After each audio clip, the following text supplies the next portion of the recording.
صاد کی آیت نمبر 43 سے کر رہے۔ حضرت ایوب علیہ السلام کا ذکر پچھلے درس میں کچھ ہوا تھا، جس میں ہی یہ بات بتائی تھی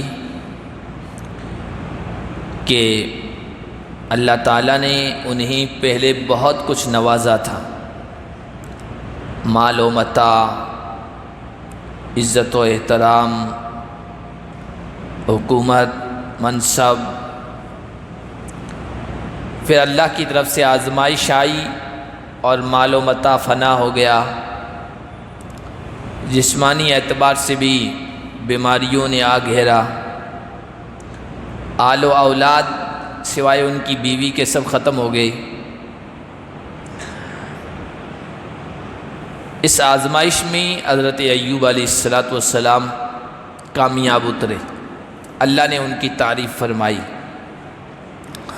پچھلے درس میں یہ آیت آئی تھی کہ جب حضرت ایوب نے یہ کہا کہ پروردگار مجھے شیطان نے تکلیف پہنچائی۔ شیطان نے کون سی تکلیف پہنچائی؟ اصل میں تکلیف، نقصان کی جتنی چیزیں ہوتی ہیں نا، اس کو شیطان کی طرف منسوب کر دیا جاتا ہے۔ جیسے نقصان ہے، نفع نقصان دونوں اللہ کی طرف سے ہوتا ہے، لیکن جب نقصان ہو جائے کہ تو شیطان نے کام بگاڑ دیا، حالانکہ کام بگاڑنے والا کون ہے؟ اللہ ہی۔ دونوں چیزیں اللہ ہی کے ہاتھ میں ہیں، خیر بھی اور شر بھی، نفع بھی نقصان بھی، لیکن جو نامناسب چیزیں ہوتی ہے، نامناسب باتیں، ان کو شیطان کی طرف منسوب کر دیا جاتا ہے، شیطان سے جوڑا جاتا ہے۔ یہ اللہ کی عظمت، ادب اور احترام۔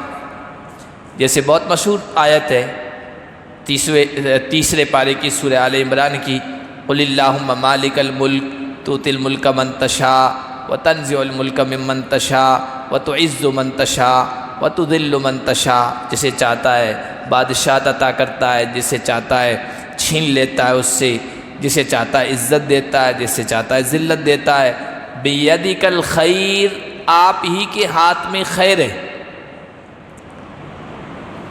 تو اس کا اپوزٹ کیا ہے؟ خیر کا اپوزٹ شر، لیکن قرآن نے یہ نہیں کہا کہ آپ ہی کے ہاتھ میں شر بھی ہے، یہ نہیں کہا۔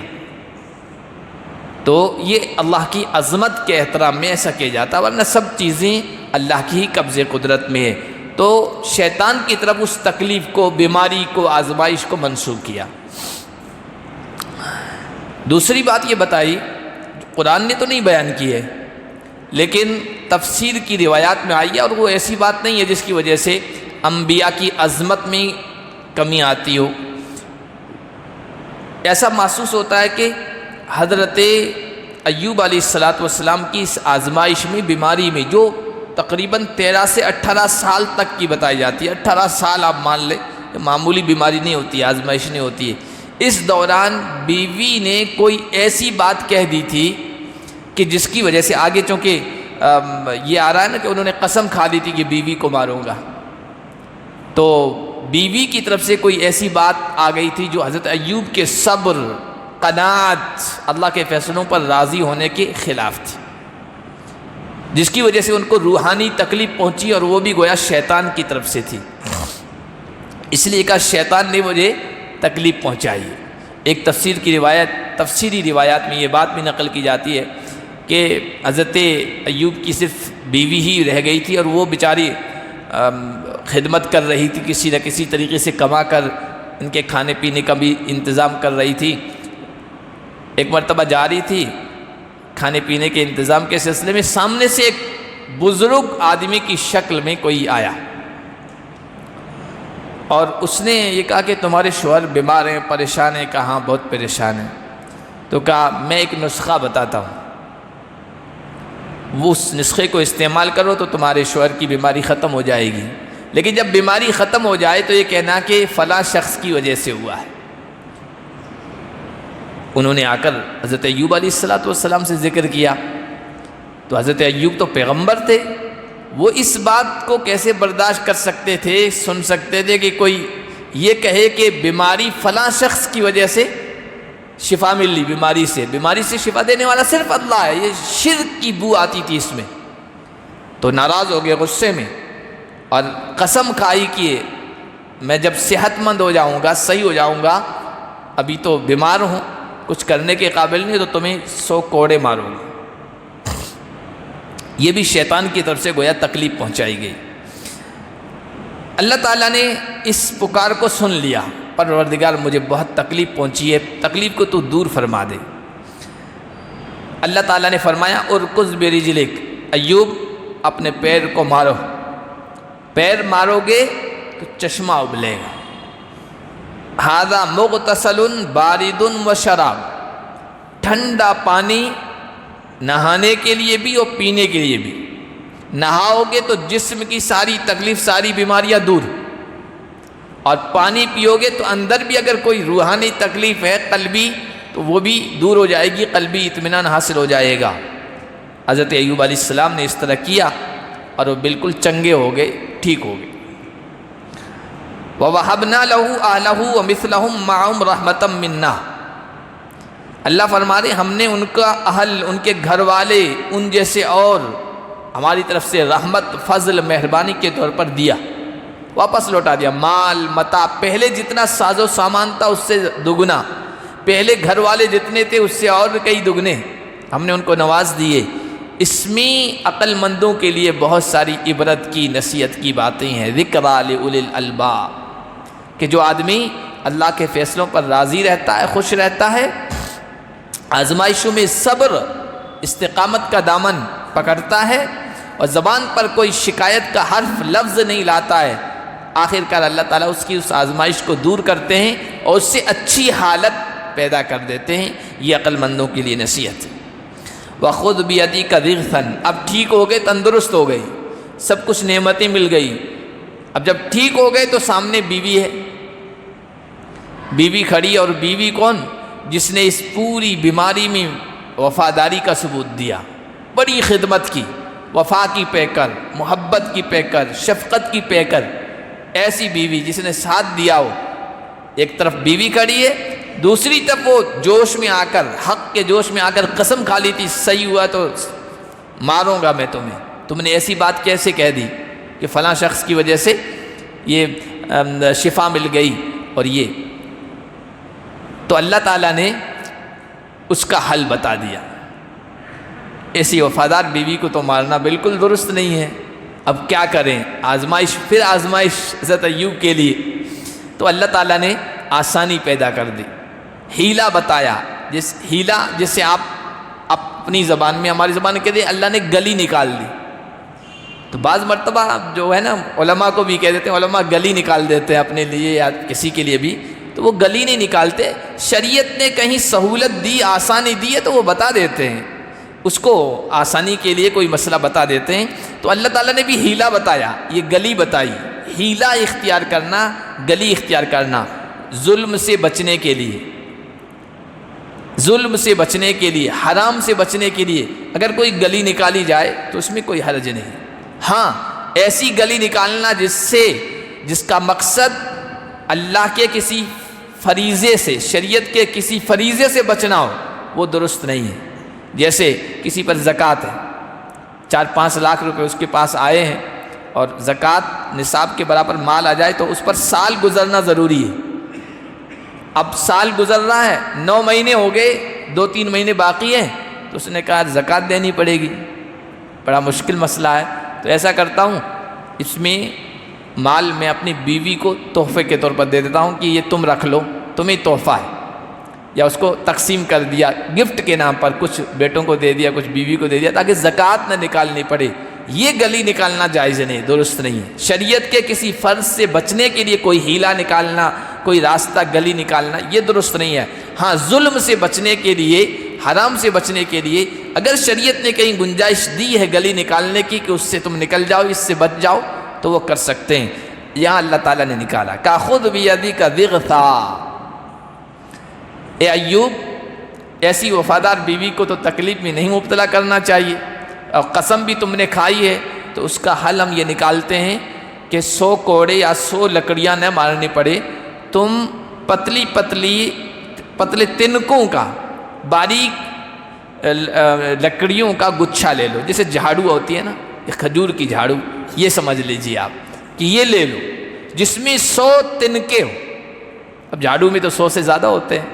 اس طرح کی کوئی چیز لے لو، گچھا لے لو، اور وہ تم مار دو اپنی بیوی کو، نہ سانپ بچے گا نہ لاٹھی ٹوٹے گی، تمہارا کام نکل آئے گا، قسم بھی پوری ہو جائے گی، بیوی کو بھی تکلیف نہیں پہنچے گی، مار نہیں پڑے گی.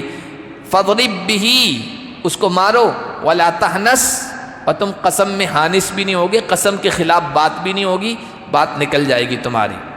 اِنَّا وَجَدْنَاهُ صَابِرًا، اللہ فرما رہے ہیں ہم نے ایوب کو بڑا صبر والا پایا. اللہ جس کے صبر کی، جس کے استقامت کی، جس کے اپنے فیصلوں پر راضی ہونے اور خوش رہنے کی تعریف کر دے، اس سے بڑھ کر کیا ہو سکتا ہے. سرٹیفکیٹ اللہ کی طرف سے مل گیا. نعم العبد، آگے اور کیا ہی بہترین ہمارا بندہ تھا. اللہ ہم سب کو بھی اس طرح بنا دے. انہ اواب، بے شک وہ ہماری طرف رجوع کرنے والا تھا، ہماری طرف متوجہ ہونے والا تھا. وَاذْكُرْ عِبَادَنَا إِبْرَاهِيمَ وَإِسْحَاقَ وَيَعْقُوبَ أُولِي الْأَيْدِي وَالْأَبْصَارِ. آگے 6 نبیوں کا تذکرہ اللہ نے مختصراً کیا، صرف نام لیا ہے، زیادہ تفصیل نہیں بیان کی ہے. اے نبی آپ ہمارے بندوں ابراہیم، اسحاق، یعقوب جو ہاتھوں والے تھے اور نگاہوں والے تھے، ان کا بھی ذکر کیجیے. ان لوگوں نے بھی، ان انبیاء نے بھی اللہ کے راستے میں بڑی آزمائشوں کا سامنا کیا، لوگوں کی مخالفتوں کا سامنا کیا ہے. ان کو آپ یاد کیجئے اور تسلی حاصل کیجئے. حضرت ابراہیم کو تو سب جانتے ہیں، جد الانبیاء ہیں، مجدد الانبیاء ہیں، حضور کے دادا ہیں، حضور کے لیے انہوں نے ہی دعا کی تھی. حضرت اسحاق انہی کے بیٹے ہیں، اور پھر حضرت یعقوب وہ بھی بڑی آزمائشوں سے گزرے، ہم پڑھ چکے ہیں سورہ یوسف میں. ہاتھوں والے سے مراد ظاہری اعتبار سے بڑی طاقت والے تھے، اور آنکھوں والے سے مراد اللہ نے ان کو علمی اور دینی اعتبار سے سمجھ، فہم، شعور عطا فرمایا تھا. اس لیے کہتے ہیں نا کہ کوئی بات سمجھ میں نہیں آتی ہے، کوئی ایسی بات ہو جو بالکل واضح ہو، کہتے ہیں اندھے ہو کیا، حالانکہ آنکھوں میں سے دیکھتا ہے انسان. تو جس کے پاس دینی فہم، سمجھ، شعور ہوتا ہے نا، وہ انسان بینا ہوتا ہے، یعنی دیکھنے والا. اور جو جہالت میں پڑا ہوا ہے وہ بظاہر اس کے پاس آنکھیں ہیں لیکن وہ اندھا ہے. تو یہ جو پیغمبر تھے، ہمارے بندے تھے، آنکھوں والے تھے. انا اخلصناہم بخالصۃ ذکر الدار، ہم نے ان کو چن لیا تھا، ہم نے ان کے اندر ایک خالص چیز، ایک ایسی چیز جو دوسروں میں کم پائی جاتی ہے، وہ ہم نے ان میں رکھی تھی، اور وہ ہے ذکر الدار، آخرت کی یاد. جتنے انبیاء آخرت کو یاد رکھنے والے، آخرت کا تصور کرنے والے، آخرت کو ہر دم یاد رکھنے والے ہوتے ہیں، کوئی اور نہیں ہوتا ہے. وَإِنَّهُمْ عِنْدَنَا لَمِنَ الْمُصْطَفَيْنَ الْأَخْيَارِ، یہ سارے بندے ہمارے یہاں چنے ہوئے منتخب بہترین بندوں میں سے تھے. اور اے نبی آپ اسماعیل کا بھی ذکر کیجئے. اسماعیل حضور کے والد ہیں، حضرت اسماعیل ہی کی اولاد میں سے آگے نبی علیہ السلام آئے ہیں. اور الیسع و ذوالکفل، یہ جو 2 پیغمبر ہیں، ان کا صرف نام آیا ہے قرآن میں، اور 2 جگہ آیا ہے، ایک یہاں آیا ہے، ایک 17ویں پارے میں آیا ہے. اور قرآن نے ان کی کوئی تفصیل، ان کے حالات کی ڈیٹیل، ان کا کوئی واقعہ نہیں بیان کیا. کون تھے؟ اب اس سلسلے میں تفسیر کی روایات میں ملتا ہے، جو تاریخی کتابوں سے نقل کی گئی ہے، باقی قرآن اور حدیث میں ان کا کوئی اور واقعہ نہیں بیان کیا گیا ہے. کہتے ہیں الیسع جو تھے، حضرت الیاس کے جانشین، ان کے قائم مقام، ان کی منصب کو بعد میں سنبھالنے والے ایک پیغمبر تھے. اور ذوالکفل کون تھے؟ الگ الگ باتیں ہیں. ہندوستان کے ہمارے بعض اکابر نے کہا یہ ذوالکفل، یہ ذوالکفل ہے، کپل، یہ ذوالکفل. دوسری زبان میں کوئی نام جاتا ہے یا کوئی چیز جاتی ہے تو تھوڑا سا اس میں چینجنگ آ جاتی ہے. تو اب کپل کون تھے؟ تو کہا یہ مہاتما گوتم بدھ جو تھے، ان کا جو کیپٹل سٹی تھا، ان کے دارالحکومت تھا، وہ کپل تھا. تو ہو سکتا ہے یہ وہی ہو. یہ ان کی بات ہے، کوئی دلیل حدیث و قرآن سے نہیں ہے، لیکن انہوں نے اپنی تحقیق کی بات کی ہے. چونکہ سماج کے اعتبار سے انہوں نے بھی کام جو کیا ہے نا، ہمارے یہاں ہندوستان میں اونچ نیچ، ذات پات کے خلاف بڑی بڑی تحریکیں اٹھی ہے، بڑے آوازیں اٹھی ہیں، ان میں ایک مہاتما گوتم بدھ کی بھی آواز تھی. تو یہ تو پیغمبروں والا کام ہوتا ہے کہ سارے انسانوں کو ایک سطح پر لایا جائے. بہرحال انہوں نے یہ کہا کہ ذوالکفل وہی کپل ہیں مہاتما گوتم بدھ، ان کی خود کی رائے ہے، ورنہ قرآن و حدیث میں نہیں ہے۔ بس ہمارا ایمان ہے یہ بھی اللہ کے کوئی پیغمبر تھے، بندے تھے، اور یہ بھی آزمائشوں سے گزرے ہیں، امتحانات سے گزرے ہیں، حالات سے گزرے ہیں، جس کی وجہ سے اللہ نے ان کا ذکر یہاں کیا اور نبی کو تسلی دیا ہے، اے نبی یہ سب آپ کے بھائی ہیں، یہ سب آپ سے پہلے پیغمبر گزرے ہیں اور حالات سے گزرے ہیں۔ حالات سے گزرنے کے بعد اللہ نے ان کو چمکایا ہے، جس طرح آگ میں بھٹی میں تپ کر سونا کندن بنتا ہے نا، یہ کندن بنے اور اللہ نے ان کو چمکایا، کامیابی دی۔ اسی طرح آپ بھی صبر کیجئے، حالات سے حوصلہ نہ ہاریے، انجام آپ کا اچھا ہوگا۔ کل من الاخیار، اللہ فرما رہی ہے سارے بندے ہمارے نیک اچھے لوگوں میں سے تھے۔ ھذا ذکر، ھذا ذکر، یہ ہے ذکر ان انبیاء کا، ایک مطلب یہ۔ دوسرے کہ یہ قرآن جو یہ چیزیں بیان کر رہا ہے، یہ قرآن نصیحت ہے، اے لوگو اس سے نصیحت حاصل کرو، اس سے سبق حاصل کرو، اس انبیاء کے واقعات پڑھ کر تم بھی اگر حالات آ جائیں تو صبر و حوصلے سے کام لو۔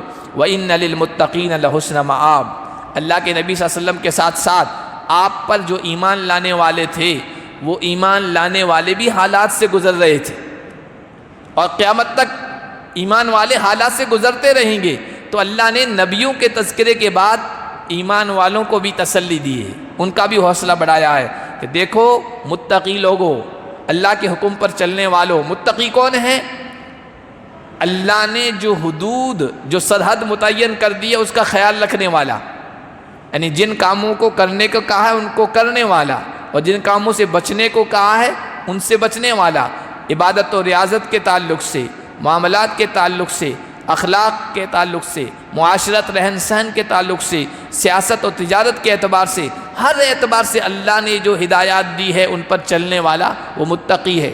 تو کہا ایسے نیک لوگوں کے لیے بہترین انجام ہے، بہترین ٹھکانہ ہے، کیا ہے؟ جنات عدن مفتحۃ لہم الابواب، ہمیشہ رہنے کے باغات۔ باغ جو ہوتا ہے دنیا میں ہم دیکھتے ہیں بعض باغ ایسے ہوتے ہیں کہ جہاں صرف پیداوار ہوتی ہے، آم کا باغ ہے تو درخت لگے ہوئے، سیب کا باغ ہے درخت لگے ہوئے، وہاں رہائش نہیں ہوتی ہے، رہنے کے لیے کچھ نہیں ہوتا ہے، صرف پیداوار کی وہ جگہ ہے۔ لیکن کچھ باغات ایسے ہوتے ہیں جہاں انسان اپنے رہنے کی جگہ بھی بناتا ہے۔ تو جنت ایسے باغات ہیں جہاں ہر طرح کی نعمتیں ہیں، پھل فروٹ ہیں، ساتھ میں رہائش بھی ہے، وہاں بنگلے بھی ہیں ساتھ میں، اور وہ جنتی اس میں رہیں گے۔ اور اس حال میں کہ گیٹ کھلے ہیں، بڑا مہمان جو آتا ہے نا، کبھی بھی بڑا مہمان آتا ہے اس کے لیے پہلے سے گیٹ کھول کے رکھ دیا جاتا ہے، اس کی آؤ بھگت کے لیے، اس کے ویلکم کے لیے۔ مہمان آئے اور پھر جا کے ہم دروازہ کھولیں، اس کا مطلب دل میں جگہ نہیں ہے۔ گھر میں تو بظاہر جگہ آپ نے رکھی ہے، دل میں جگہ نہیں ہے۔ مہمانوں کے لیے پہلے سے دروازہ کھول کے رکھا جاتا ہے۔ تو یہ متقی اللہ کے نعمت کی جگہ میں، ٹھکانے میں جب پہنچیں گے تو پہلے سے ان کے لیے دروازے کھلے ہوں گے۔ جیسے ہی اندر جائیں گے جنت کے اندر، ہر ایک کا جو ٹھکانہ ہے بغیر کسی گائیڈنگ کے، بغیر کسی رہنمائی کے وہاں تک پہنچ جائیں گے، اپنے اپنی رہائش گاہ، اپنے اپنے محل تک، کسی کو بتانے کی ضرورت نہیں پڑے گی۔ متکئین فیہا یدعون فیہا بفاکہۃ کثیرۃ وشراب، اپنے محلوں میں، بنگلوں میں وہاں بیٹھے ہوں گے ٹیک لگائے ہوئے، اور ٹیک لگانے سے مراد آرام سے، سکون سے، راحت سے، کوئی ٹینشن نہیں ہوگی۔ جنت جگہ ہی ایسی ہے۔ دنیا جو جگہ ہے نا یہ ٹینشن کی ہے، چاہے آپ کے پاس دنیا کے سارے اسباب آ جائیں نا پھر بھی ٹینشن رہتی ہے، سب کچھ نعمتیں مل جائیں۔ آج آپ صحت مند ہیں تو ٹینشن ہے پتہ نہیں کل کیا ہو جائے، بیماری کوئی لاحق ہو جائے۔ آج آپ کا مقام ہے، عزت ہے، آبرو ہے، معاشر سماج میں آپ کا اسٹیٹس ہے، پتہ نہیں کل کیا ہو جائے، پگڑی اچھل جائے۔ آج آپ کے پاس مال ہے، دولت ہے، کھٹکا لگا ہوا، پتہ نہیں اچانک کاروبار ٹھپ ہو جائے اور عرش فرش پہ آ جائیں، ہے نا، بنگلوں سے روڈ پہ آ جائیں، ہوتا رہتا ہے دنیا میں۔ آج آپ سے کوئی خوش ہے، پتہ نہیں کل خوش رہے گا کہ نہیں رہے گا، ناراض، یہ کھٹکے لگے رہے ہیں۔ اس لیے وہ فارسی میں کسی نے کہا کہ جنت آ جا کے آزارے نہ باشد، کسے را با کسے کارے نہ باشد۔ جنت وہ جگہ ہے جہاں کوئی تکلیف نہیں ہوگی، کوئی ٹینشن نہیں ہوگی۔ اس لیے کہ تکلیف، ٹینشن وہاں ہوتی ہے نا جہاں ایک دوسرے سے لوگ جڑے ہوئے ہیں، ایک دوسرے سے کام پڑتا ہے۔ اب والد اولاد کا کام پڑ رہا ہے، مزاج کے خلاف بات ہو گئی، ٹینشن پیدا ہو گئی۔ میاں بیوی کے درمیان ایک دوسرے کا کام پڑ رہا ہے، کوئی مزاج طبیعت کے خلاف بات ہو گئی، ٹینشن پیدا ہو گئی، مالک نوکر چاکر میں ہو رہا ہے، دنیا میں ہو رہا ہے اس طرح۔ لیکن جنت میں کسی کو کسی سے کوئی سروکار نہیں ہوگا، کوئی تعلق نہیں ہوگا، اس لیے وہاں کوئی ٹینشن نہیں، کوئی فکر نہیں، تو وہاں پر مزے سے بیٹھے ہوں گے اور پکاریں گے، منگائیں گے پھل فروٹ، بفاکہۃ کثیرہ، بے شمار، و شراب، پینے کی چیز، پھل فروٹ۔ جنت میں جو بھی کھانا ہوگا نا، وہ کھانا کھانے کے طور پر نہیں ہوگا، یاد رکھیں۔ اس لیے کہ کھانا کیوں کھاتے ہیں؟ بھوک لگے، جنت میں بھوک نہیں ہوگی۔ بھوک تو ایک نقص ہے، کمی ہے، جنت میں کوئی کمی نہیں ہوگی۔ جنت میں جو کچھ کھائیں گے نا، پیئیں گے، ایسا نہیں ہے کہ بھوک لگنے کی وجہ سے یا پیاس لگنے کی وجہ سے، بلکہ انٹرٹینمنٹ کے طور پر، تفریح کے طور پر۔ جیسے ابھی آپ نے کھانا کھایا، اس کے بعد ٹھنڈا پیتے ہیں، کچھ اور چٹپٹا سا منگا لیتے ہیں، حالانکہ اس کی ضرورت نہیں ہوتی ہے، لیکن تھوڑے بس ٹیسٹ بدلنے کے لیے۔ تو اس طرح پر جنت کی ہر چیز ہوگی، کھانے کی ہو یا پینے کی ہو۔ کھانے میں پھل فروٹ، کھانے میں پرندوں کا گوشت، کھانے میں جو چاہیں گے وہ، اور شراب، پینے کی چیز، وہ شراب بھی تسنیم، کوثر نہر ہیں جنت کی، شہد اگر پینا چاہیں تو شہد، دودھ پینا چاہیں تو دودھ، شراب، خود شراب، دنیا والا شراب۔ یہ تو شراب جو ہے نا، یہ شراب، یہ اردو والا شراب نہیں ہے، ہاں یاد رکھیں۔ اردو والے شراب کے لیے قرآن میں خمر آیا ہے، جو نشہ والا ہے نا، خمر ہے۔ یہ شراب عربی لفظ ہے، شراب کا مطلب وہ چیز جو پی جائے، اس میں شراب بھی آ جاتا ہے، لیکن یہاں مراد مشروب ہے، ڈرنک، جو بھی پینے کی چیز ہے وہ ہے اس مراد، اس میں ہر چیز ہے۔ جنتی جو مانگیں گے، شراب بھی مانگیں گے تو وہاں ملے گا، یہاں جو شراب پیے گا وہاں نہیں ملے گی۔ اور جنت کی شراب یہاں کی شراب کی طرح نہیں ہے، یہاں کی شراب پیے تو انسان کا ماتھا چڑھ جاتا ہے، دماغ گھوم جاتا ہے، نشہ چڑھ جاتا ہے، اس کو کچھ پتہ نہیں ہوتا ہے کہ میں گلی میں پڑا ہوں، گلی میں پڑا ہے، سڑک پہ پڑا ہے، اور باتیں کرتا ہے مکھیہ منتری کی طرح یا وزیر اعظم کی طرح ہے، گھر میں آتا ہے پتہ نہیں کیا کیا باتیں بکواس کرتا ہے، جو گناہ نہیں کیے نا وہ بھی کہتا ہے میں نے ایسے کیا ہے، دماغ پھر جاتا ہے۔ جنت کی شراب میں یہ سب چیزیں نہیں ہوگی، نشہ آوری نہیں ہوگی، ہاں ٹیسٹ ہوگا، سرور ہوگا، ایک نشہ چڑھے گا جو دنیا کے نشے کے علاوہ ہوگا۔ اور وَعِندَهُمْ قَاصِرَاتُ الطَّرْفِ اطراب، شراب و کباب ہو لیکن شباب نہ ہو تو بات نہیں بنتی۔ شراب ہے، پینے کی چیزیں، کباب ہے، کھانے کی چیزیں ہیں، لیکن شباب نہیں۔ شباب کا مطلب عورت، جوانی پوری کرنے کی جو چیز، تو شباب نہ ہو تو پھر کوئی مزہ نہیں۔ اسی لیے اللہ تعالیٰ نے دنیا میں یہ سسٹم بنایا ہے کہ مرد کی زندگی کی تکمیل میں، یا عورت کی زندگی مکمل تب ہوگی جب اس کا جوڑا ہو۔ عورت کے بغیر زندگی سونی سونی رہتی ہے، تو اللہ نے فرمایا جنت میں شراب کباب کا بھی انتظام اور شباب کا بھی انتظام ہوگا۔ ان جنتیوں کے پاس قاصرات الطرف اطراب، نگاہ نیچی کی ہوئی۔ دنیا کی عورتیں تو ایسی ہوتی ہے، کبھی اس کو جھانک لیا، کبھی اس پر نظر پڑ گئی، کبھی اس سے گپیں لگا لی، کبھی اس سے بات کر لی۔ جنت کی نعمتیں اپنے شوہروں کے علاوہ کسی اور سے بات نہیں کریں گی اور نہ دیکھیں گی۔ قاصرہ، نگاہ نیچی کی ہوئی، شرم و حیا کی پیکر، اطراب، ہم عمر، عمر میں کوئی فرق تفاوت نہیں ہوگا۔ علماء نے اسی سے لکھا کہ جب شادی کریں تو رشتے کے انتخاب میں اس بات کا بھی خیال رکھا جائے کہ میاں بیوی کی عمر میں فرق نہ ہو۔ دونوں کی عمر میں فرق ہوتا ہے نا تو پیچیدگیاں ہوتی ہے، پریشانیاں ہوتی ہے، بہت ساری الجھنیں کھڑی ہو جاتی ہے، ایک دوسرے کی طرف دل مائل نہیں ہوتا ہے۔ اکثر ایسے رشتے جو ہے وہ فراق کا، جدائی کا شکار ہو جاتے ہیں۔ گاؤں دیہاتوں میں دیکھو، شہروں میں تو زیادہ فرق نہیں، گاؤں دیہاتوں میں بہت سی مرتبہ ایسا ہو جاتا ہے، بڑی عمر کی لڑکی ہے، بچہ چھوٹا ہے، شادی کر دی، الجھنیں پیدا ہو جاتی ہے۔ تو جنت میں کہا کہ اطراب، جو عورتیں ہوگی وہ ہم عمر ہوگی، عمر میں زیادہ فرق نہیں ہوگا۔ اللہ فرمائیں گے ھذا ما توعدون لیوم الحساب، یوم حساب، قیامت۔ تم سے کہا جاتا تھا نا اس دنیا کے بعد دوسری زندگی ہے، اس دنیا کی من چاہی زندگی گزارو گے تو وہاں من چاہی نہیں ملے گی، یہاں رب چاہی گزارو گے تو وہاں من چاہی زندگی ملے گی۔ تو دیکھو تم نے دنیا کی زندگی رب چاہی گزاری ہے، آج یہ من چاہی جس کا تم سے وعدہ کیا جاتا تھا، ان ھذا لرزقنا ما لہ من نفاد، یہ ہماری طرف سے روزی ہے۔ اور روزی میں صرف کھانا پینا نہیں آتا، عربی میں جو رزق ہوتا ہے نا اس میں سب چیزیں جو انسان کی ضرورتیں ہیں نا وہ مراد ہوتی ہے، صرف کھانا پینا نہیں ہوتا۔ یہ ہمیشہ یاد رکھیں، اولاد بھی رزق ہے، مال و دولت بھی رزق ہے، بیوی بھی رزق ہے، شوہر بھی رزق ہے، عزت دولت بھی رزق ہے، یہ سب چیزیں رزق میں آ جاتی، جو انسان کی ضرورت کی چیزیں ہیں وہ سب آتی ہے، یہ ہمارا رزق ہے، اس کو ختم ہونا نہیں ہے۔ جنت میں کوئی چیز ختم نہیں ہوگی، دنیا میں ختم ہو جاتی ہے، چیزوں کا شارٹیج ہو جاتا ہے۔ ھذا وَإِنَّ لِلطَّاغِينَ لَشَرَّ مَآب، قرآن کا یہ انداز ہے۔